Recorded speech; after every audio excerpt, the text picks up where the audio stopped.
ഇപ്പോൾ ഒരുപാട് ആളുകൾ എസ്പെഷ്യലി പ്രായമായ ആളുകൾ വളരെ കോമൺ ആയിട്ട് അഭിമുഖീകരിക്കുന്ന ഒരു ബുദ്ധിമുട്ടാണ് മുട്ടുവേദന അല്ലെങ്കിൽ സന്ധിവേദന എന്നൊക്കെ പറയുന്നത്.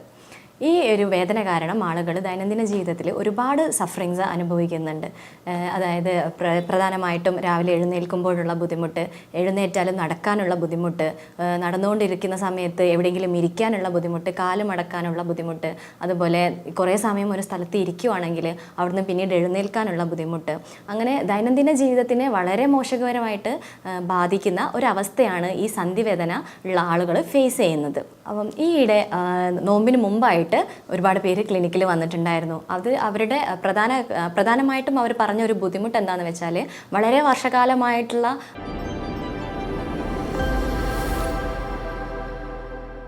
ഇപ്പോൾ ഒരുപാട് ആളുകൾ എസ്പെഷ്യലി പ്രായമായ ആളുകൾ വളരെ കോമൺ ആയിട്ട് അഭിമുഖീകരിക്കുന്ന ഒരു ബുദ്ധിമുട്ടാണ് മുട്ടുവേദന അല്ലെങ്കിൽ സന്ധിവേദന എന്നൊക്കെ പറയുന്നത്.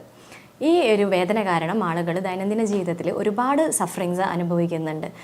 അതായത് പ്രധാനമായിട്ടും രാവിലെ എഴുന്നേൽക്കുമ്പോഴുള്ള ബുദ്ധിമുട്ട്, എഴുന്നേറ്റാലും നടക്കാനുള്ള ബുദ്ധിമുട്ട്, നടന്നുകൊണ്ടിരിക്കുന്ന സമയത്ത് എവിടെയെങ്കിലും ഇരിക്കാനുള്ള ബുദ്ധിമുട്ട്, കാല് മടക്കാനുള്ള ബുദ്ധിമുട്ട്, അതുപോലെ കുറേ സമയം ഒരു സ്ഥലത്ത് ഇരിക്കുവാണെങ്കിൽ അവിടുന്ന് പിന്നീട് എഴുന്നേൽക്കാനുള്ള ബുദ്ധിമുട്ട്, അങ്ങനെ ദൈനംദിന ജീവിതത്തിനെ വളരെ മോശകരമായിട്ട് ബാധിക്കുന്ന ഒരവസ്ഥയാണ് ഈ സന്ധിവേദന ഉള്ള ആളുകൾ ഫേസ് ചെയ്യുന്നത്. അപ്പം ഈയിടെ നോമ്പിന് മുമ്പായിട്ട് ഒരുപാട് പേര് ക്ലിനിക്കിൽ വന്നിട്ടുണ്ടായിരുന്നു. അത് അവരുടെ പ്രധാനമായിട്ടും അവർ പറഞ്ഞ ഒരു ബുദ്ധിമുട്ട് എന്താണെന്ന് വെച്ചാൽ വളരെ വർഷകാലമായിട്ടുള്ള വേദനയാണ് ഡോക്ടറെ, പക്ഷേ ഈ ഒരു മാസക്കാലം, ഈ റമദാൻ മാസക്കാലം ഈ വേദനയിൽ നിന്ന് റിലീഫ് കിട്ടാൻ എന്തെങ്കിലും മരുന്ന് തരണം, നമസ്കാരത്തിന് വേണ്ടിയിട്ട് നമസ്കരിക്കാൻ ഭയങ്കര ബുദ്ധിമുട്ടുണ്ട് എന്നുള്ള ഒരു കാര്യമാണ് അവർ പറഞ്ഞിട്ടുള്ളത്. അപ്പോൾ ഇത്തരമുള്ള ആളുകൾ ശ്രദ്ധിക്കേണ്ടത് എന്താണെന്ന് വെച്ചാൽ നമ്മൾ ഇത് പൂർണ്ണമായിട്ടും ട്രീറ്റ് ചെയ്ത് മാറ്റാൻ പറ്റുന്ന ഒരു കാര്യമാണ് ഈ വേദന അല്ലെങ്കിൽ മുട്ടുവേദന അല്ലെങ്കിൽ സന്ധിവേദന എന്ന് പറയുന്നത്. അപ്പോൾ ഇതിനെക്കുറിച്ച് ഡീറ്റെയിൽ ആയിട്ട് നമുക്കിന്ന് നോക്കാം. ഹായ്, ഞാൻ doctor Jaseera, doctor Hisham's health care, Calicut. വാദം അല്ലെങ്കിൽ ആർത്രൈറ്റിസ് എന്ന് പറയുന്നത് പ്രധാനമായും രണ്ട് തരത്തിലാണ് ഉള്ളത്. ഒന്ന് ഡീജനറേഷൻ കാരണം വരുന്ന അല്ലെങ്കിൽ തേയ്മാനം കാരണം വരുന്ന വാദമാണ്. അത് കൂടുതലായിട്ടും പ്രായം ചെന്ന ആളുകൾക്കാണ് ഉണ്ടാവാറുള്ളത്. സ്ത്രീകൾ എടുത്ത് നോക്കുകയാണെങ്കിൽ ആർത്തവ വിരാമത്തിന് ശേഷമായിരിക്കും ഈ തേയ്മാനം സംഭവിക്കുന്നത്. പുരുഷന്മാരിലാണെങ്കിൽ ഒരു 50 വയസ്സിന് 55 വയസ്സിന് ശേഷമുള്ള പുരുഷന്മാർക്കാണ് ഇങ്ങനെയുള്ള ഡീജനറേറ്റീവായിട്ടുള്ള വാദങ്ങൾ വരാറുള്ളത്. രണ്ടാമത്തത് നീർക്കെട്ട് കാരണം വരുന്നതാണ്. അതാണ് റൊമറ്റോയ്ഡ് ആർത്രൈറ്റിസ് അല്ലെങ്കിൽ ആമവാദം, രക്തവാദം എന്നൊക്കെ ഇതിനെ പറയാറുണ്ട്. അപ്പം റുമറ്റോയ്ഡ് ആർത്രൈറ്റിസ് എന്ന് പറയുന്നത് ഒരു ഓട്ടോ ഇമ്മ്യൂൺ ഡിസീസാണ്. അതായത് നമ്മുടെ ശരീരത്തിൻ്റെ രോഗപ്രതിരോധ ശേഷി നമ്മുടെ കോശങ്ങളെ തന്നെ നശിപ്പിക്കുന്ന ഒരു അവസ്ഥയാണ് ഈ ഓട്ടോ ഇമ്മ്യൂൺ ഡിസീസ് എന്ന് പറയുന്നത്. റുമറ്റോയ്ഡ് ആർത്രൈറ്റിസ് ഈ ഒരു ഓട്ടോ ഇമ്മ്യൂൺ ഡിസീസ് ഗണത്തിൽ പെടുന്ന ഒന്നാണ്. അപ്പോൾ ഇതിൻ്റെ പ്രധാന ലക്ഷണങ്ങൾ എന്തൊക്കെയാണെന്ന് നോക്കാം. നേരത്തെ പറഞ്ഞ പോലെയുള്ള വേദനകൾ വരുന്നതിന് മുമ്പായിട്ട് ഏറ്റവും ആദ്യമായിട്ട് രോഗിക്ക് അനുഭവപ്പെടുന്നത് ക്ഷീണമാണ്. അതൊരിക്കലും ആളുകൾ ഒരു നോട്ടീസ് ചെയ്യാതെ വിട്ടുകളയുന്ന ഒരു ലക്ഷണമായിരിക്കും. അമിതമായിട്ടുള്ള ക്ഷീണം, എന്തൊക്കെ ചെയ്താലും വിട്ടുമാറാതെ ലൈഫിൽ ഡേ ടൈം മുഴുവനും അനുഭവപ്പെടുന്ന ഒരു ക്ഷീണമായിരിക്കും ഇതിൻ്റെ ആദ്യമായിട്ട് വരുന്ന ഒരു ലക്ഷണം എന്ന് പറയുന്നത്. ഇതിൻ്റെ രണ്ടാമത്തെ ലക്ഷണം എന്ന് പറയുന്നത് ഭാരം കുറയുക എന്നുള്ളതാണ്.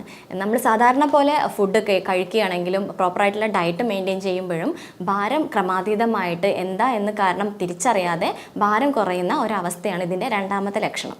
ഇതിന് ശേഷമാണ് മുട്ടിനുള്ള വേദന അല്ലെങ്കിൽ ജോയിൻറ്റുകളിലുള്ള വേദന, അതുപോലെ സ്റ്റിഫ്നെസ്, അതായത് പിരിമുറുക്കം, കാല് ജോയിൻറ്റ് വിചാരിച്ച പോലെ അനക്കാൻ പറ്റാത്ത ഒരവസ്ഥ, നീർക്കെട്ട്, ഇതുപോലെയുള്ള ലക്ഷണങ്ങളൊക്കെ ഉണ്ടാകുന്നത്. ഇതിന് ശേഷം നീർക്കെട്ടിനും വേദനയ്ക്കും പുറമെ ഈ ജോയിൻറ്റുകളിൽ ഭയങ്കരമായിട്ടുള്ള ചൂട് അനുഭവപ്പെടുക, ചുവപ്പ് നിറത്തിലായിട്ട് കാണപ്പെടുക, ഇതൊക്കെയാണ് ഇതിൻ്റെ പ്രധാനപ്പെട്ട ലക്ഷണങ്ങൾ എന്ന് പറയുന്നത്. ഈ റുമറ്റോയ്ഡ് ആർത്രൈറ്റിസ് അല്ലെങ്കിൽ ആമവാദം എന്ന് പറയുന്നത് മുട്ടുകളിൽ മാത്രമല്ല, നമ്മുടെ എല്ലാ ജോയിൻറ്റുകളിലും, വിരലിനാണെങ്കിലും കാലിൻ്റെ വിരലിനാണെങ്കിലും എൽബോക്കാണെങ്കിലും എല്ലാ ജോയിൻറ്റിലും ഒരുപോലെ ഉണ്ടാകുന്ന ഒരു നീർക്കെട്ടാണ് ഈ റുമറ്റോയ്ഡ് ആർത്രൈറ്റിസ് അല്ലെങ്കിൽ ആമവാദം. ഇത് ഏത് പ്രായക്കാർക്ക് വേണമെങ്കിലും ആമവാദം വരാം. ഓസ്റ്റിയോ ആർത്രൈറ്റിസ് അല്ലെങ്കിൽ തേയ്മാനം പ്രായമുള്ള ചെന്ന ആളുകൾക്കാണെങ്കിൽ ഈ ആമവാദം എന്ന് പറയുന്നത് ചെറിയ കുട്ടികളിൽ വരെ കാണാറുണ്ട്. അപ്പം ഇത് എത്രയും പെട്ടെന്ന് കണ്ടെത്തി ഈ റുമാറ്റിക് ഫാക്ടർ നോക്കിയിട്ട് ഇതിൻ്റെ ടെസ്റ്റും കാര്യങ്ങളെല്ലാം ചെയ്ത് റുമറ്റോയ്ഡ് ആർത്രൈറ്റിസ് ആണെന്ന് കൺഫേം ചെയ്ത് ഡയഗ്നോസിസിന് ശേഷം എത്രയും പെട്ടെന്ന് ഇതിൻ്റെ ട്രീറ്റ്മെൻറ്റ് സ്റ്റാർട്ട് ചെയ്യേണ്ടതാണ്. കാരണം തുടക്കത്തിലെ ട്രീറ്റ്മെൻറ്റ് ചെയ്യുന്ന കേസുകൾ എത്രയും പെട്ടെന്ന് കുറഞ്ഞ കാലയളവിൽ തന്നെ പൂർണ്ണമായിട്ടും നമുക്ക് ഭേദമാക്കി എടുക്കാൻ സാധിക്കും.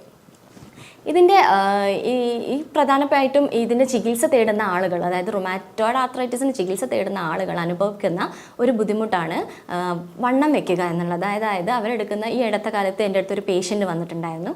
അവർ വന്നത് പൊണ്ണത്തടി കുറയ്ക്കണമെന്ന് പറഞ്ഞിട്ടാണ്. അപ്പം അവർ കുറച്ച് കാലങ്ങളായിട്ട് ഒരു 2 years ആയിട്ട് വല്ലാതെ വണ്ണം വെക്കുന്നുണ്ട്, ബോഡി വെയിറ്റ് വല്ലാതെ കൂടുന്നുണ്ട് എന്ന ബുദ്ധിമുട്ടിന് അതിനുവേണ്ടി ഹോമിയോ മെഡിസിൻ എടുക്കാൻ വേണ്ടിയിട്ടാണ് രോഗി വന്നത്. പക്ഷേ ഡീറ്റെയിൽ ആയിട്ട് കേസ് എടുത്ത് നോക്കുമ്പം ഈ രോഗി 2 വർഷത്തോളമായിട്ട് സ്റ്റീറോയിഡ് എടുക്കുന്ന ഒരു പേഷ്യൻ്റാണ്. അതായത് റുമറ്റോയ്ഡ് ആർത്രൈറ്റിസിന് സ്റ്റീറോയിഡ് ട്രീറ്റ്മെൻറ്റാണ് ഈ രോഗി എടുത്തുകൊണ്ടിരിക്കുന്നത്. അപ്പോൾ അതിൻ്റെ സൈഡ് എഫക്റ്റ് ആയിട്ട് വന്നിട്ടുള്ള ഒരു പൊണ്ണത്തടി കുറയ്ക്കാൻ വേണ്ടിയിട്ടാണ് രോഗി നമ്മളെ സമീപിക്കുന്നത്.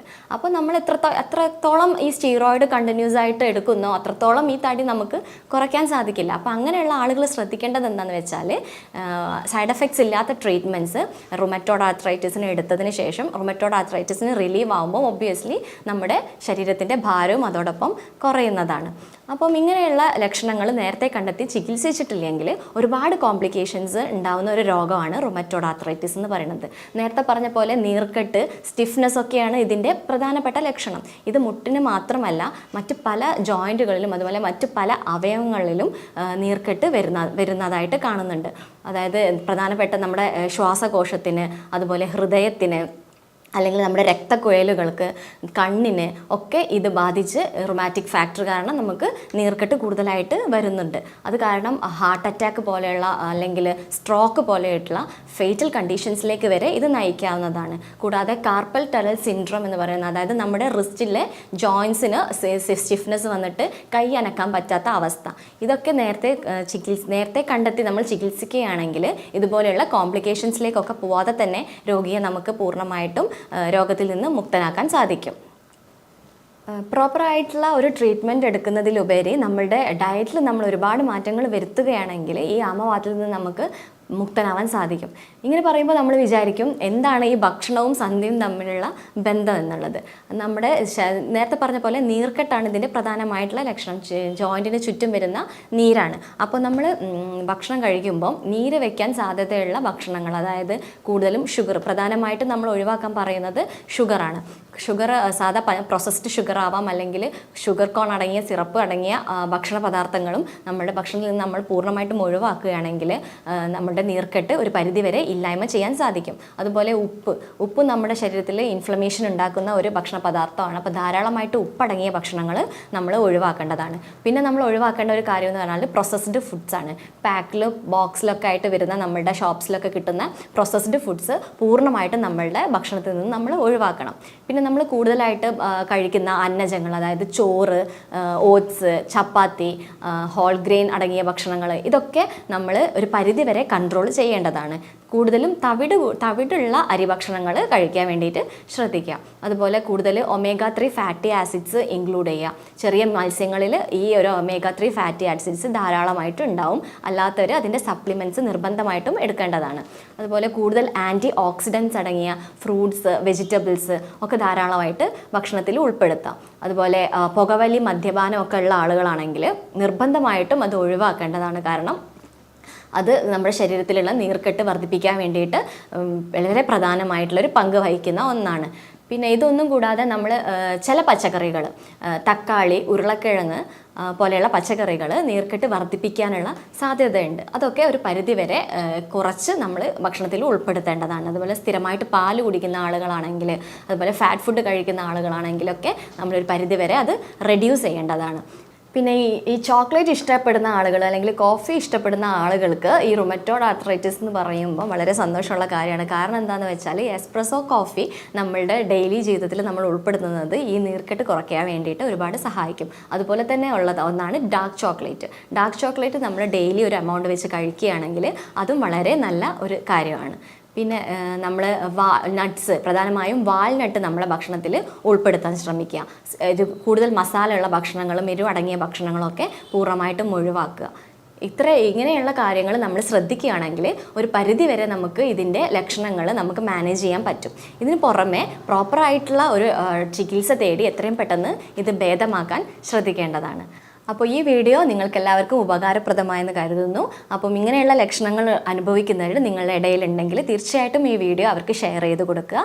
എന്തെങ്കിലും സംശയങ്ങളുണ്ടെങ്കിൽ അതിൽ കൂടുതൽ അറിയണം എന്നുള്ളവർക്ക് താഴെ കാണുന്ന നമ്പറിൽ കോൺടാക്റ്റ് ചെയ്യാവുന്നതാണ്. അപ്പം അടുത്ത ഒരു വീഡിയോയിൽ കാണാം. താങ്ക്സ്.